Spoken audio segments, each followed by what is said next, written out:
現今通訊科技發達，只要有信號，無論喺天涯海角，彼此都能夠即時結連。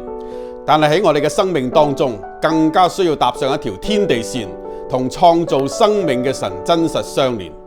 好多人喺困難嘅時候會仰望天空，心裏邊諗：如果有神，佢聽得見我嗎？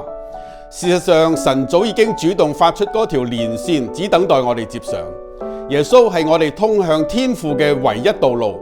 佢藉着十字架嘅救贖，打破咗人同神之間嘅隔閡，使我哋可以隨時直接同神相連，得着指引同埋平安，並且蒙受佢嘅拯救。你不必完美，亦都唔需要下載任何嘅 Apps， 只需要一顆真誠尋求嘅心。願你今日就搭通呢一條天地線，接受嗰位從來唔熄機，而且係永遠喺度等候緊你嘅耶穌為救主。